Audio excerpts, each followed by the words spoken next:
अस्सलामुअलैकुम।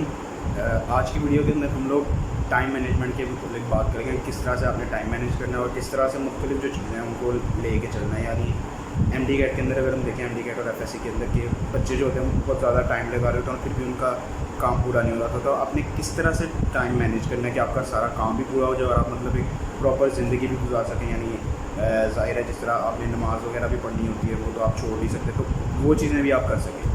तो उसके लिए सबसे पहले तो बात यह है कि आपका जो टाइम है पढ़ने के अंदर, आप जो अपना टाइम लगा रहे हैं उसकी क्वालिटी के ऊपर बहुत ज़्यादा डिपेंड करता है। अब एक बंदा है वो 1 घंटे के अंदर 2 चैप्टर कर रहा है और एक बंदा है वो 1 घंटे के अंदर 10 चैप्टर कर रहा है, ठीक है।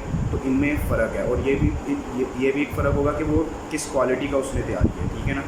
यानी कि आपका जो टाइम है उसकी क्वालिटी बहुत ज़्यादा मैटर करती है as compare to the quantity, ठीक है ना। इसी तरह जो आप काम कर रहे हैं, जैसे एक बंदा है उसने 10 चैप्टर किए, एक 2 चैप्टर किए और जिसने 10 किए उसने मतलब पक्के नहीं किए, उसने वैसे ही बस कच्चे वगैरह कर लिए। और एक बंदा उसने 2 चैप्टर किया लेकिन उसने पक्के किए, ठीक है।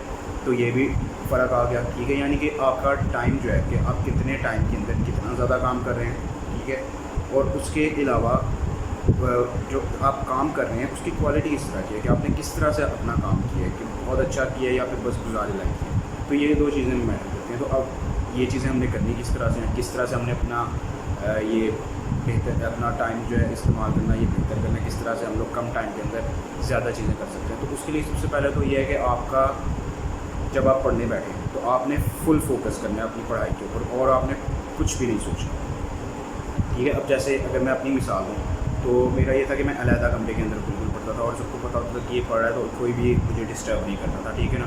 तो इसी तरह मतलब आप कोई अलहदा जगह लें जहाँ पे आपको कोई बंदा डिस्टर्ब ना करे और आप सुकून से अपनी पढ़ाई कर सकें। उसके बाद एक ये तरीका कि देखिए हम लोग जब बैठते हैं पढ़ने के लिए तो थोड़ी देर के बाद ये होता है कि हमें ना एक तरह से उकताहट सी होने लग जाती है और जब हमें वो उकताहट हो रही होती है तो उस वक्त हम लोग उस तरह से परफॉर्म नहीं कर पाते, उस तरह से हमारी एफिशिएंसी बहुत कम हो जाती है। तो इसके लिए अब हम क्या कर सकते हैं, देखिए जो एक बंदा मैक्सिमम फोकस कर सकता है ना वो अबाउट 30 मिनट्स टू 50 मिनट्स होता है, इससे ज़्यादा बहुत मुश्किल होता है। और अगर हम बहुत ही ज़्यादा मैक्सिमम पे जाएँ तो वो होता है 60 मिनट से ज़्यादा मुश्किल होता है कि कोई बंदा कंसिस्टेंटली पढ़ सके। देखिए अब कोई भी जो बंदा है वो इस तरह नहीं हो सकता कि वो लगातार 5 घंटे 4 घंटे पढ़ता है, ऐसा मुमकिन नहीं है, ठीक है। हमारी भी कैपेसिटी होती है, उसके बाद मतलब आप अगर पढ़ने के लिए बैठेंगे तो थोड़ी देर के बाद ये होगा कि आपको उकताहट होने लग जाएगी, आप पढ़ रहे होंगे लेकिन आपके जहन के अंदर वो चीज़ें नहीं बैठ रही होंगी। तो उसके लिए आपने ये करना है कि आप लोग 25 से 50 मिनट तक की मैक्सिमम फोकस कर सकते हैं। कोई भी बंदा हो इतने टाइम के लिए फोकस करता है, इससे ज़्यादा मुमकिन ही नहीं होता। अच्छा, अब जब आपको उकताहट होने लग जाती है और आपके जहन के अंदर कुछ बैठ नहीं रहा होता तो उस वक्त पढ़ने का कोई फ़ायदा नहीं होता। और ये मतलब अगर आप सोचते हैं कि आप 4-5 घंटे लगातार पढ़ लेंगे, ऐसा नहीं होने वाला, ठीक है। ये मुमकिन ही नहीं है। मैक्सिमम बंदा जो है फोकस कर सकता है 25 से 50 मिनट तक, 25 टू 50 मिनट्स तक फोकस होता है, इससे ज़्यादा फोकस नहीं होता, ठीक है। अगर उसको बहुत ज़्यादा कर लें तो 1 घंटे तक हो जाएगा, उससे ज़्यादा मुमकिन ही नहीं होता, ठीक है। तो इसके लिए अब क्या करना चाहिए, तो जो तरीका मैं करता था, अब मैं ये करता था कि मैंने ना अपने पास एक घड़ी रख ली, ठीक है। या मोबाइल के ऊपर भी आप लगा सकते हैं, स्टॉप वॉच लगा लें या घड़ी रख लें, उसके ऊपर टाइम देख लेंगे कब आपने शुरू किया, ठीक है। अब अगर मुझे उकताहट होने लग जाती है 25 मिनट से पहले तो मैंने 25 मिनट पूरे करने हैं पढ़ने के लिए। यानी अगर मैं पढ़ने के लिए बैठ गया हूँ, ठीक है, तो 25 मिनट से पहले मैंने उठना नहीं है वहाँ से, ठीक है। अब अगर 25 मिनट गुजर गया तो मैं ये नहीं देखूँगा कि 25 मिनट गुजर गए तो मैं आराम कर लेता हूँ, नहीं। जब तक मुझे उकताहट नहीं हो रही तब तक मैं नहीं उठूँगा। अगर तो 25 मिनट से पहले उकताहट हो जाती है तो 25 मिनट मैं पूरे करूँगा, ठीक है। अगर तो उकताहट नहीं हो रही तो मैं जितनी देर तक इसको प्रोलॉन्ग कर सकता हूँ मैं उसको प्रोलॉन्ग करूँगा, ठीक है। तो ये कोई सेट पॉइंट नहीं है 25 मिनट, यानी कि ये सिर्फ इस वजह से है कि मतलब मैं कुछ ना कुछ बैठ के पढ़ लूँ, ठीक है। उसके अलावा आपने अपना जो जब आप बैठे हैं कि कोई भी चीज़ पढ़ने के लिए तो अगर आप उठ के बार बार जाएंगे मुख्तलिफ़ चीज़ें लाने के लिए तो आपका टाइम ज़ाया होगा, ठीक है।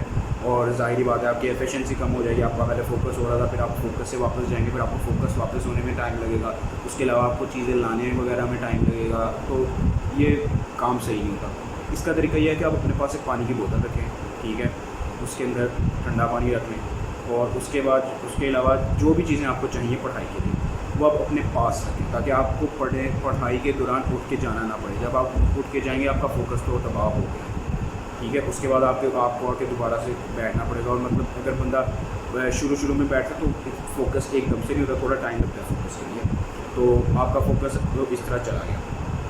इसके अलावा एक और टेक्निक हम टाइम मैनेजमेंट के लिए ये करते हैं कि आप लोग एक अपना स्केड्यूल टाइप बना लेते हैं, ठीक है, जिसके अंदर मुख्तलिफ़ चीज़ों के लिए आप मुख्तलिफ टाइम रखते हैं। जैसे फ़र्ज़ करें मैं अपनी तैयारी कर रहा हूँ, अपने FSC के पेपर की तैयारी कर रहा हूँ, ठीक है। अब मैं रखूँगा कि हाँ मैंने 1 घंटे में केमिस्ट्री पढ़नी है और केमिस्ट्री का मैंने ये टॉपिक उस 1 घंटे में पूरा करना है, ठीक है। मैं सिर्फ ये नहीं कहूँगा कि मैंने 1 घंटे की केमिस्ट्री करनी है बस, ये नहीं होगा, ये वेग है, ठीक है। आपने पूरा डिफ़ाइन करना है कि मैंने इतने बजे से इतने बजे तक केमिस्ट्री करनी है, ठीक है। उसके अंदर मैंने ये टॉपिक्स करने हैं, ताकि आप अपने आप को बाउंड करें कि हाँ मैंने ये करके उठना है, ठीक है। उसके अलावा आप फिज़िक्स का भी इसी तरह रख लें, केमिस्ट्री बायो का भी इसी तरह रख लें, ठीक है। आपने ये सारा कुछ कर लिया, ठीक है। अब उसके बाद जो है आप लोगों ने उस टाइम पे लाजमी वो चीज़ करनी है और वो सारा कुछ आप पे करना है। लेकिन फ़र्ज़ करें अगर नहीं होता, फ़र्ज़ करें मैंने केमिस्ट्री के लिए 10 टॉपिक, 1 घंटा मैंने केमिस्ट्री के लिए रखा हुआ था, 1 घंटा मैंने फिज़िक्स के लिए रखा हुआ था, 1 घंटा मैंने बायोलॉजी के लिए रखा हुआ था। अब 1 घंटा केमिस्ट्री का गुजर गया, लेकिन मेरे से 8 टॉपिक हैं, 2 टॉपिक मेरे रह गए हैं। तो अब मैं ये नहीं करूँगा कि मैं फ़िज़िक्स से टाइम लेना शुरू कर दूँ, नहीं, 8 टॉपिक हैं मैं वहाँ भी छोड़ दूँगा, फ़िज़िक्स में शुरू कर दूँगा। यानी कि अगर आपको कोई चीज़ छूट गई है, तो मतलब टाइम आपका पूरा हो गया और आपको कोई चीज़ छूट रही है, तो आपने उसको उस वक्त के लिए छोड़ देना है। इससे पता क्या होगा, इससे आपको ये होगा कि हाँ मैंने पूरा करना, नहीं तो ये चीज़ मेरी छूट जाएगी। अगर आप इस तरह करेंगे कि टाइम को प्रोलॉन्ग कर लिया कि चलो 8 टॉपिक हुए हैं तो मैं कोई 15 मिनट और पढ़ लेता हूँ, 2 टॉपिक और हो जाएंगे, तो उससे जो है उससे उसका फ़ायदा नहीं होने वाला, ठीक है। उससे आप सिर्फ उसको एक तरह से आपको आदत पड़ जाएगी प्रोलॉन्ग करने की, ठीक है। आपको अगर डेफिनेट होगा कि हाँ मैंने इतने टाइम के अंदर करना है, तो आप उतने टाइम के अंदर ही करेंगे। आपको पता होगा कि अगर मैंने इस टाइम के अंदर ना किया तो ये चीज़ें मेरी बाद के लिए हो जाएंगी, तो फिर उसको आप पूरा करेंगे। जैसे कि पेपर के अंदर होता है, ठीक है। अगर पेपर के लिए इतना कम टाइम ना होता तो हम लोग अपनी स्पीड तेज़ ना करते, ठीक है।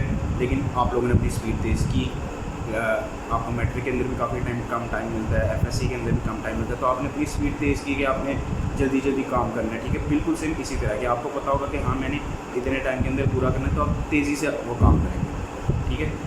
और इसके अलावा एक और लॉ भी मैं आपको बता देता हूँ, एक साइकोलॉजी का लॉ है जिसको हम कहते हैं पार्किंसंस लॉ। पार्किंसंस लॉ ये कहता है कि अगर आप किसी चीज़ के लिए कोई टाइम रखते हैं, मतलब आपने जितना टाइम एक चीज़ के लिए रखा हुआ है, तो आपका वर्क जो है एक्सपैंड हो जाएगा उस पूरे टाइम को कवर करने के लिए। इसकी मैं मिसाल देता हूँ, ठीक है। फ़र्ज़ करें आपको एक असाइनमेंट मिली है आपके टीचर की तरफ से, ठीक है। आपको आपके टीचर ने कहा है कि आपने 1 माह के बाद आपने मुझे ये जमा करानी है, ठीक है। अब 1 माह है आपके पास, तो आप सुकून से 1 माह के अंदर वो पूरी करेंगे, ठीक है। लेकिन अगर आपके टीचर कहते हैं कि मुझे कल आपने जमा करानी है, ठीक है, तो आप उसको उसी दिन बैठ के पूरा करेंगे, ठीक है। 1 महीना होगा तो मोस्टली इस तरह होता है कि बंदा आखिरी 2-3 दिन के अंदर जाके पूरा करता है। हफ्ता होगा तो इसी तरह होगा कि आखिरी 2-3 दिन के अंदर जाके बंदा पूरा करेगा। तो यानी कि आप किसी भी टास्क के लिए जितना भी टाइम रखते हैं ना, वो उसमें एक्सपैंड हो जाता है। तो आपने ये ध्यान रखना है कि आपने बहुत ज़्यादा टाइम नहीं रखना है, कि फिर आप प्रोक्रेस्टिनेट करेंगे, आप मतलब अपना टाइम ज़ाया करेंगे मुख्तलिफ़ चीज़ों के ऊपर, आप उस तरह से आप उसके ऊपर पूरे फोकस के साथ वो काम नहीं करेंगे। तो आपने कोई ख़ास ज़्यादा टाइम नहीं रखना और बहुत ही कम टाइम भी नहीं रखना कि आपका वो काम हो ही ना। आपने ना उस टास्क के लिए एक मॉडरेट टाइम रखना है, बहुत ही ज़्यादा टाइम भी नहीं रखना और बहुत ही कम टाइम भी नहीं रखना। अब आपको कैसे पता चलेगा कि आप एक टास्क जो कितने टाइम में कर सकते हैं? उसका तरीका ये है कि आपने ना अपने टाइम को मॉनिटर करना है, ठीक है। इसके लिए मुख्तलिफ ऐप्स भी होते हैं और आप वैसे भी देख सकते हैं कि हाँ मुझे एक टॉपिक करने में इतना टाइम लग रहा है, ठीक है ना। शुरू में आपका ये होगा कि आप किसी टास्क के लिए बहुत ज़्यादा टाइम रख देंगे, किसी के लिए कम टाइम रख देंगे, लेकिन फिर आहिस्ता जब आप ये प्रैक्टिस करते रहेंगे तो आपको पता चल जाएगा कि किस काम में मुझे कितना टाइम लगता है, कि किस काम के लिए मैंने कितना टाइम रखा है, ठीक है। तो उससे ये होगा कि आप बिल्कुल एग्जैक्ट टाइम ना रखेंगे कि जितना आपको उस टास्क को करने के लिए टाइम चाहिए, ठीक है। तो ये कुछ टेक्निक्स थी जो कि मैंने इस्तेमाल की और मैंने अपना टाइम मैनेज किया इन टेक्निक्स के ज़रिए। तो उम्मीद है कि ये आपके लिए भी काम आएंगी। तो इजाज़त दीजिएगा, शुक्रिया, अल्लाह हाफ़िज़।